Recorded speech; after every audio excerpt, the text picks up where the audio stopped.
জুলাই বিপ্লবের শহীদ চট্টগ্রাম কলেজের মেধাবী শিক্ষার্থী ছাত্রদল নেতা ওয়াসিম আকরামের দ্বিতীয় মৃত্যুবার্ষিকী আজ। নানা আয়োজনে তাকে স্মরণ করছেন পরিবারের সদস্য, শিক্ষার্থী এবং রাজনৈতিক সহযোদ্ধারা।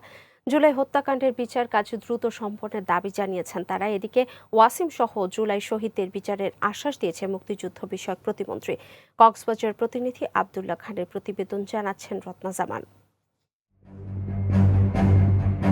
১৬ জুলাই ২০২৪ কোটা সংস্কার আন্দোলনে উত্তাল সারা দেশ। চট্টগ্রামের মুরাদপুর ২ নম্বর গেট ও বহদ্দারহাট জুড়ে ছাত্র জনতার সঙ্গে দফায় দফায় সংঘর্ষ চলে পুলিশের। সেদিন বিকেলে মাথায় ও বুকে গুলিবিদ্ধ হয়ে মারা যান চট্টগ্রাম কলেজের মেধাবী শিক্ষার্থী ওয়াসিম আকরাম। চট্টগ্রামের মুরাদপুরের জায়গাটা আমরা নির্ধারিত করি, সেখানে জড়ো হই। ওয়াসিম তখন কিছুক্ষণের জন্য আমার থেকে দূরে যায়। সে আমাকে বলে যায়, ভাই আমি একটু আসতেছি।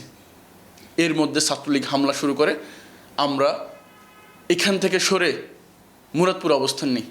এর মধ্যে নিউজ আসলো যে ওয়াসিমকে তারা নৃশংসভাবে হত্যা করে।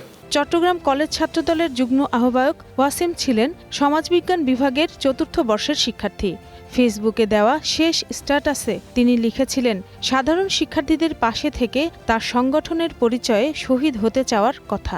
2 বছর পর আসার পরও আমরা যে জায়গাতে ছিলাম এই জায়গাতে আছি, কোনো বিচারের অগ্রগতি দেখছি না। আমরা আশা করতেছি এই সরকারের আমাদের বিচারটা পাবো বলে আমরা আশায় করে থাকছি। মৃত্যুবার্ষিকীতে পেকুয়া গ্রামের বাড়িতে ওয়াসিমের কবর জিয়ারত করেন মুক্তিযুদ্ধ বিষয়ক প্রতিমন্ত্রী ইশরাক হোসেন।